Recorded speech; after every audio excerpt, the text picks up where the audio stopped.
어제 바이든 대통령 당선인이 1조 9천억 달러 규모의 경기 부양안을 확정하고 미국이 과감하고 확고한 투자를 할 때라고 강조했습니다. 트럼프 대통령에 대한 상원의 탄핵 심판은 대통령의 임기가 만료된 이후 이뤄질 것으로 예상됩니다. 전직 대통령을 탄핵할 수 있는지가 핵심 쟁점으로 부상했습니다. 연방수사국이 오는 20일 바이든 당선인의 취임식을 앞두고 SNS에서 폭력 사태를 예고하는 게시물을 추적하고 있다고 밝혔습니다. 14일 기준 미 전역에서 코로나19 백신을 2회 모두 접종 완료한 인원이 130만 명을 넘었습니다. 여성이 전체 70%를 차지했습니다. 연방중소기업청의 2차 급여보호 프로그램 PPP 신청이 지난 11일부터 시작됐습니다. 이상은 이 시각 주요 뉴스입니다. 시청자 여러분 안녕하십니까? KBN 뉴스입니다. 오늘 오후 4시 기준 미 전역의 코로나19 누적 확진자는 어제보다 23만 8,390명 늘어난 2,346만 1,685명, 사망자는 3,973명이 늘어 39만 809명입니다. 이 가운데 뉴욕의 확진자는 14,187명이 늘어 119만 3,453명, 사망자는 243명이 늘어 4만 435명, 뉴저지의 확진자는 7,092명이 늘어나 60만 9,721명, 사망자는 113명이 늘어 2만 366명입니다. 한편 커네티컷의 확진자는 1,878명이 늘어 22만 3,422명, 사망자는 41명이 늘어 6,594명으로 집계됐습니다. 첫 번째 소식입니다. 어제 바이든 대통령 당선인은 1조 9천억 달러 규모의 경기 부양안을 확정했습니다. 바이든 당선인은 지금은 미국이 과감하고 확고한 투자를 할 때라고 강조했습니다. 또 의회가 신속한 결정을 내려야 한다고 당부했습니다. 조 바이든 당선인은 14일 델라웨어주 윌밍턴에서 기자회견을 열고 지금 미국은 코로나19와 팬데믹으로 인한 쌍둥이 위기를 겪고 있다고 말했습니다. 이어 고통은 불보듯 명확하고 우리는 대응해야 한다며 지금 당장 움직여야 한다고 강조했습니다. 바이든 당선인은 자신의 계획안을 미국 구제 방안이라고 소개하고 이는 첫 번째 코로나19 백신의 배포 가속과 두 번째 경제 부양이라는 2단계로 구성된다고 설명했습니다.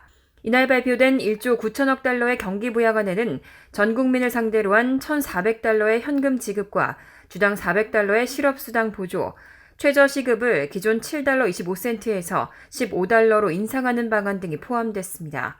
코로나19 방역과 관련해서는 4천억 달러가 배정됐습니다. 이 자금은 백신 배포 확대와 100일 내 안전한 학교 개교 등을 위한 조치에 사용되고 이런 업무를 시행할 주정부 등 지역 예산을 지원하기 위해 3,500억 달러가 쓰이게 됩니다. 바이든 당선인은 지금 우리가 과감하고 현명하며 확고한 태도로 미국의 근로자들과 가정에 투자를 한다면 우리의 경제는 강해지고 불평등은 줄어들고 우리의 장기적인 재정을 보다 지속 가능한 성장 궤도에 올려놓을 것이라고 강조했습니다. 다만 뉴욕타임스는 상원이 트럼프 대통령 탄핵에 집중하고 있는 만큼 이번 부양안의 통과가 다소 지연될 수 있다고 전했습니다. 트럼프 대통령에 대한 상원의 탄핵 심판은 대통령의 임기가 만료된 이후 이뤄질 것으로 예상되고 있습니다. 이에 따라 전직 대통령을 탄핵할 수 있는지가 핵심 쟁점으로 부상했는데 찬반 의견이 맞서고 있습니다. 14일 CNN 방송은 트럼프 대통령 측이 퇴임한 대통령에 대해 탄핵 심판을 하는 것이 가능하지 않다고 주장할 것으로 보인다고 보도했습니다. 공화당을 중심으로는 전직 대통령이 탄핵 대상이 되지 않는다는 주장이 나오고 있습니다. 이들은 전직 대통령에 대한 탄핵 심판이 이뤄진 전례가 없다는 점을 강조하고 민간인 신분이 된 전직 대통령을 상원이 탄핵할 헌법상의 권한이 없다는 입장입니다. 공화당 팻 투미 상원의원은 상원이 더 이상 재임하지 않는 대통령에 대해 탄핵 심판을 할 수 있는 헌법상 권한을 갖고 있는지에 논란의 여지가 있다고 밝혔습니다. 하지만 민주당과 일부 헌법학자들은 상반된 주장입니다. CNN 분석가이자 텍사스대 법대 교수인 스티븐 블라덱은 1876년 이미 물러난 전쟁 장관에 대해 하원이 탄핵 소추안을 통과시켰고 상원이 이 전직 관료에 대해 탄핵 권한을 행사한 적이 있다고 지적했습니다. 특히 상원의 탄핵 심판은 공직에서 물러나는 것뿐만 아니라 미국의 명예, 신뢰 또는 이익과 관련한 어떤 직책도 보유할 자격이 없도록 했다며 후자가 핵심 조항이라고 판단했습니다. 다만 탄핵 심판의 키를 쥔 미치 맥코널 상원 공화당 원내대표는 입장을 표명하지 않고 있습니다. 연방수사국이 오는 20일 바이든 당선인의 취임식을 앞두고 SNS에서 폭력 사태를 예고하는 게시물을 추적하고 있다고 밝혔습니다. 워싱턴 의회와 도시 곳곳에서 벌어질 여러 시위에서 폭력 사태가 발생할 가능성이 있다면서 상당히 염려된다는 입장을 밝혔습니다.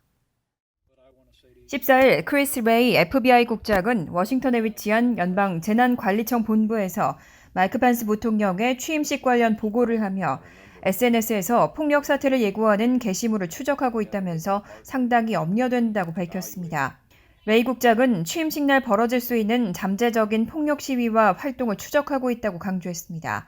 또 여기서 잠재적이라는 표현을 사용한 이유는 이를 진짜 실현하겠다는 것인지 혹은 그저 포부를 밝힌 것인지 구분하는 게 자신들의 진짜 임무이기 때문이라고 덧붙였습니다.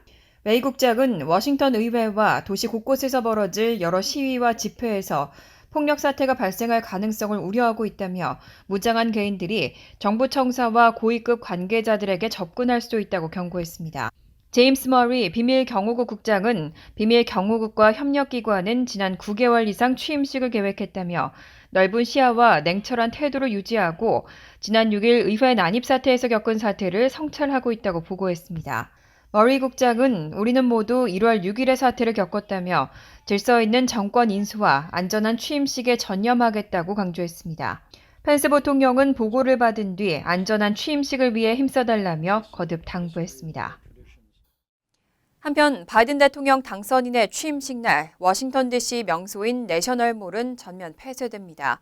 지난 6일 의회 폭동 사태 이후 워싱턴 DC는 그 어느 때보다 치안이 강화되고 있습니다. 20일 당일 2만 1,000명에 달하는 주 방위군이 투입될 예정입니다. CNN은 14일 소식통을 인용해 20일 바이든 대통령 당선인의 취임식 날 내셔널몰 일대 통행이 보안상의 이유로 제한될 것이라고 보도했습니다. 취재진과 보안 관계자에게만 접근이 허용될 것으로 예상됩니다. 전통적으로 대통령 취임식 때는 백악관과 링컨 기념관, 워싱턴 기념탑이 모여있는 내셔널몰 부근에 수많은 인파가 모이고 신임 정부 출범을 축하해왔습니다. 오바마 전 대통령 취임식 때에는 군중 180만 명이 몰리기도 했습니다. 하지만 지난 6일 의회 폭동 사태가 일어나면서 이번 46대 대통령 취임식은 그 어느 때보다 초긴장 상태에서 준비되고 있습니다. 도심 지하철은 오늘부터 일주일간 지하철역 13곳의 운행을 멈추기로 했고 숙박 공유업체 에어비앤비는 취임식 주간에 워싱턴 DC 내 모든 예약을 취소하고 신규 예약을 받지 않겠다고 선언했습니다. 워싱턴 포스트에 따르면 현재 워싱턴 DC에는 미 각지에서 투입된 주 방위군 7,000명이 배치돼 있고 취임식 당일에는 병력 규모가 2만 1,000명까지 늘어날 예정입니다. 한편 마이크 펜스 부통령은 이날 저녁 예정이 없던 깜짝 방문을 통해 워싱턴 의회 의사당에서 근무 중인 주 방위군을 격려했습니다. 질병통제예방센터가 14일 기준 코로나19 백신을 2회 모두 접종 완료한 인원이 130만 명을 넘어섰다고 밝혔습니다. 미 전체 인구의 0.3% 수준입니다. 이 가운데 여성이 전체 70%를 차지했습니다. 질병통제예방센터 CDC는 미 총인구 3억 3,290만 명 가운데 14일 기준 코로나19 백신을 2회 모두 접종한 인원이 130만 명을 넘었다고 밝혔습니다. 총 인구의 약 0.3%가 백신을 맞은 셈입니다. CDC는 총 1,100만 회분의 백신이 투여됐고 이 중 650만 회분은 화이자 바이오엔테크, 460만 회분은 모더나가 제조한 백신이라고 전했습니다. 미 전역에 배포된 백신 물량은 3천만 회분에 달합니다. 한편 CNN은 이날 12개 주의 백신 접종 데이터를 분석한 결과 여성 접종자가 남성 접종자의 2배 이상이라고 발표했습니다. 펜실베니아, 사우스다코타, 네브라스카 등 3개 주에서는 여성 접종자가 전체의 70%를 차지했습니다. 그 밖에 델라웨어, 인디애나, 미시간, 미네소타 등에서도 남성 접종자의 비율은 39%를 넘지 않았습니다. 이처럼 여성 접종자가 압도적으로 많은 이유 중 하나는 이들의 일터 때문인 것으로 보입니다. 2019년 인구조사국 보고서에 따르면 의료진과 간병인 등 직종의 76%가 여성이기 때문에 백신 우선 접종 대상자 중 여성이 압도적으로 많았다는 해석입니다. CNN은 또 두 번째 이유로는 남성들의 백신 거부 성향을 꼽았습니다. 퓨 리서치 센터의 한 연구원은 수수께끼 같은 일이라며 일반적인 여론조사 결과에 따르면 여성은 남성보다 새로운 과학기술에 더 조심하거나 경계하는 성향이 있다며 지금까지의 연구와는 사뭇 다른 결과물이라고 설명했습니다. 코로나19 감염자는 폐 상태가 흡연자의 폐보다 훨씬 더 나빠진다는 전문가의 주장이 나왔습니다. 흉부 엑스레이 촬영 결과 코로나19 환자의 폐는 하얗고 촘촘한 흉터가 전체에 걸쳐 관찰되는데요. 특히 무증상 감염자의 70~80%도 폐 손상을 보였습니다.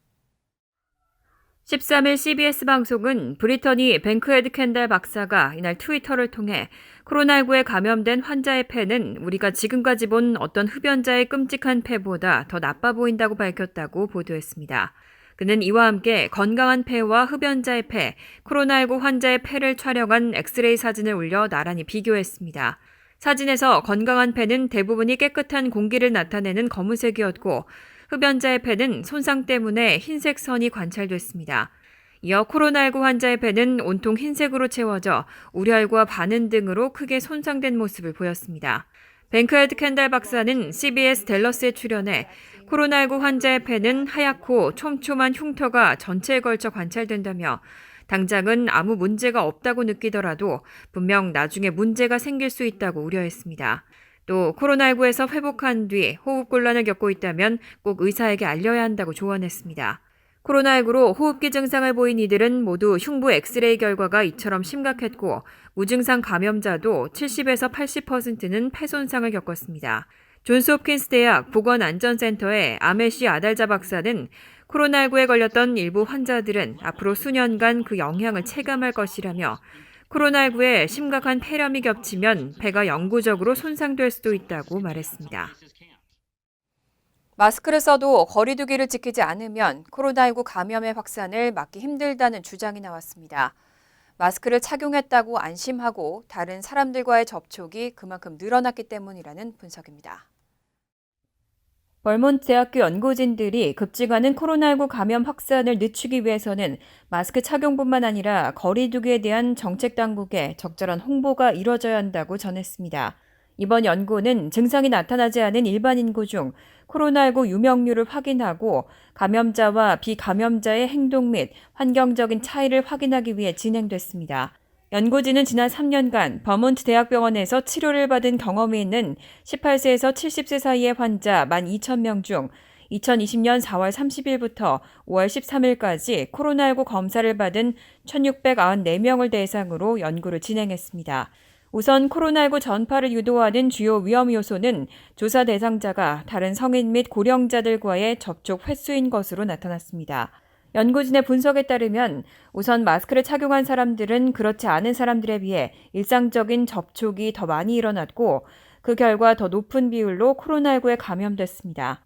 엘라인 반덴 브로크 알텐버그 버몬트 대학교 의과대학 교수는 마스크를 쓰면 보호받는다는 느낌을 갖게 되고 다른 사람들과 더 많은 상호작용을 갖게 된다고 평가했습니다. 이어 여전히 타인과의 접촉을 엄격하게 자제해야 한다며 마스크를 쓰는 것은 필수지만 충분하지 않기 때문에 마스크 착용이 사람들이 생각하는 것만큼 자유를 주지 않는다는 것을 홍보해야 한다고 설명했습니다.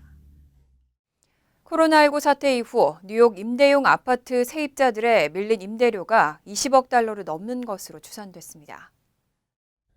14일 월스트리트 저널에 따르면 뉴욕의 임대업자들 단체인 커뮤니티 주택 개선 프로그램이 뉴욕시 임대업자들을 대상으로 조사한 결과 18만 5천 가구가 평균 6천 달러의 임대료를 내지 못한 것으로 나타났습니다. 뉴욕 아파트 세입자들의 밀린 임대료가 총 11억 달러에 달한다는 의미입니다. 하지만 조사 대상은 뉴욕시 임대용 아파트의 절반 정도로 조사 대상에 포함되지 않은 나머지 아파트까지 포함하면 세입자들의 밀린 집세는 20억 달러를 넘을 것으로 추산됩니다. 임대업자들은 뉴욕시 정부가 관련 예산을 추가하면 이 문제를 해결할 수 있다는 입장입니다. 제이 마틴 커뮤니티 주택 개선 프로그램의 전무이사는 뉴욕주에서 관련 예산 10억 달러를 추가로 받게 되면 뉴욕시 전체 모든 세입자들의 밀린 집세를 낼 수 있을 것이라고 말했습니다. 앞서 지난해 12월 연방의회에서 통과된 코로나19 구호 대책에는 뉴욕주의 임대료 지원을 위해 13억 달러의 예산이 포함된 바 있습니다. 하지만 이 가운데 얼마가 뉴욕시에 이용 가능하게 될지, 또 세입자들이 지원금을 받기 위한 자격 요건을 충족시킬 수 있을지는 분명하지 않습니다. 한편 뉴욕주 의회는 집세를 내지 못한 세입자들을 보호하는 법안을 통과시켰고, 이 법안은 오는 5월까지 유효합니다. 연방중소기업청의 2차 급여보호 프로그램 PPP 신청이 지난 11일부터 시작됐습니다. 하지만 지난 8일에야 PPP에 대한 가이드라인이 발표됐고 신청 양식 공개도 늦어졌습니다. 다음 주부터 본격적인 신청이 시작될 것으로 보입니다. 이번 2차 PPP는 소규모 업체와 소외계층 지원이 강화됩니다. 1차 PPP 신청 시 대형은행을 통해 대기업들이 지원금을 독식하면서 부작용이 나타났던 것에 대한 보완책입니다. 신청 대상은 직원 500명 이하의 업체들입니다. 최대 대출금은 $200만 지난 1차 PPP의 최대 $1,000만 비해 줄어든 금액입니다. PPP 신청을 위해서는 자격 조건을 갖춰야 합니다. 팬데믹으로 인한 매출 감소를 증명해야 하고 1차 PPP 대출을 받은 경우 대출금을 완전 소진했거나 소진할 계획을 갖고 있어야 합니다. 실질적으로 이번에 모든 대부분의 산업이나 이제 사람들이 피해를 받긴 하지만 실질적으로 이제 2019년도에 비해서 2020년도에 이제 한 쿼터 내지 1년을 기준으로 했을 때 최소한 25% 정도의 그 세일즈가 떨어졌던 것을 증빙을 해야지만이 2차 PPP를 신청할 수 있는 자격 조건이 생겼습니다. PPP는 월 평균 직원 급여 총액의 2.5배까지 대출이 가능하며 숙박업소나 요식업소들은 3.5배까지 대출을 받을 수 있습니다. 직원 급여의 경우 대출일로부터 8주에서 24주 이내에 급여의 대출금을 사용해야 하고 전체 대출금의 최소 60%를 지출해야 탕감이 가능합니다. 기본적인 이제 PPP 프로그램은 상환보다는 이제 탕감에 이제 목적을 두고 실질적으로 인플로이드를 자격 조건 안에서 다 유지를 했을 때 거기에 맞춰서 탕감을 해주겠다는 게 기본 취지이기 때문에 만약에 이제 그 취지에 조금 못 미치시면 이제 5년 상환 기간에 1% 이자로 해서 갚으실 수도 있습니다. 전문가들은 지원금이 소진되기 전 가급적 빠른 시일 내에 2차 PPP 신청을 당부하고 믿을 수 있는 금융기관을 선택하는 것이 중요하다고 말하고 있습니다. 2차 PPP 신청 마감일은 3월 31일입니다.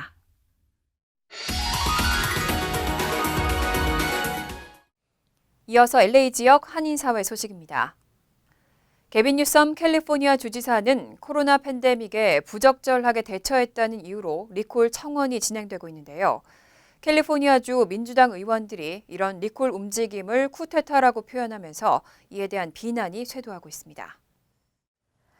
러스티 힉스 캘리포니아 민주당 대표는 주지사 리콜 캠페인은 극우파 음모론자들을 비롯한 백인 우월주의자들에 의해 주도되고 있는 쿠데타라며 이들은 지난 6일 의사당 난입 사태와도 관계가 있다고 언급했습니다. 하지만 일부 공화당 의원들은 헌법이 허용하는 리콜 캠페인을 쿠데타라고 칭하는 것은 무책임한 일이라며 의사당 난입 사태를 과소평가하는 것과 마찬가지라고 비난했습니다. 한편 뉴섬 주지사에 대한 리콜 조치가 추진되려면 내년 3월 중순까지 150만 명의 청원이 모여야 하는데 벌써 110만 명의 서명이 확보된 것으로 전해졌습니다. LA 카운티 주민 3명 가운데 1명은 코로나19에 감염된 것으로 나타났습니다. LA 카운티 과학자들의 새로운 추정에 따르면 팬데믹이 시작된 이후 LA 카운티 주민 1,000만 명 가운데 300만 명 이상이 코로나19에 감염됐습니다. 이는 검사를 통해 확인된 코로나19 누적 확진자 수보다 3배 이상 많은 수치입니다. 과학자들은 코로나19 검사는 감염자 일부만 확인할 수 있고 감염자 대부분은 무증상이거나 가벼운 증상만 겪는다고 설명했습니다. LA 카운티 보건국은 바이러스 확산을 늦추기 위해선 광범위한 백신 접종을 통해 카운티 인구의 75%가 면역 체계를 갖춰야 한다고 전했습니다. 오늘 LA 카운티의 신규 확진자는 17,323명, 추가 사망자는 287명으로 집계됐습니다. 간추린 소식입니다. 바이든 대통령 당선인의 부인 질 바이든 여사가 발표한 영부인 참모진 중에 한인 진아이 씨가 1점 담당 국장으로 포함됐습니다. 바이든 대통령 당선인의 부인 질 바이든 여사가 발표한 영부인 참모진 중에 한인 진아이 씨가 일정 담당 국장으로 포함됐습니다. 이 씨는 한국에서 태어나 뉴욕주 롱아일랜드에서 자랐으며 매나셋 고등학교를 졸업했고 보스턴 대학교에서 저널리즘과 미국 역사를 전공했습니다. 현재 취임준비위원회에서 질 여사를 보좌하고 있고 대선 당시 캠프에서는 카멀라 해리스 부통령 당선인의 남편 더글라스 엠호프의 일정 담당 국장직을 수행했습니다. 캠프 합류 전에는 바이든 재단 선임 정책 담당관으로 3년 이상 일했습니다. 노동부는 지난주 신규 실업수당 청구 건수가 96만 5천 건으로 집계됐다고 밝혔습니다. 지난해 8월 넷째 주 이후 가장 많은 수치로 계절 조정을 하지 않으면 지난주 새로 실업수당을 청구한 실직자 수는 115만 명이나 됩니다. 증가폭도 18만 1천 건으로 코로나19 대유행 초기인 지난해 3월 말 이후 가장 컸습니다. 신규 실업수당 청구 건수는 크리스마스와 신년 연휴가 포함된 연말 연초 3주 연속 완만한 하락세를 보이다 4주 만에 증가했습니다. 필 머피 뉴저지 주지사가 지난 13일부터 질병통제예방센터의 권고에 따라 백신 접종 대상 우선순위를 1B단계, 접종 대상을 65세 이상 노년층과 16세에서 64세 고위험군으로 확대했습니다. 그런데 이 중 고위험군에 흡연자를 포함시켜 논란이 되고 있습니다. 주 보건국은 14일 코로나19 감염자를 심각한 위험에 빠뜨릴 가능성을 증가시킬 조건을 추가하라는 CDC의 지침을 따랐을 뿐이라며 흡연자를 증명하는 서류를 제출할 필요는 없다고 밝혔습니다. 오늘 저녁 추첨하는 메가밀리언 1등 당첨금은 7억 2,500만 달러까지 올랐습니다. 파워볼과 메가밀리언은 워싱턴 DC와 미국령 버진 아일랜드를 포함한 전국 45개 주에서 실시됩니다. 메가밀리언의 1등 당첨 확률은 3억 257만 분의 1, 그리고 파워볼의 1등 당첨 확률은 2억 9,220만 분의 1입니다. 환율과 증권 소식입니다.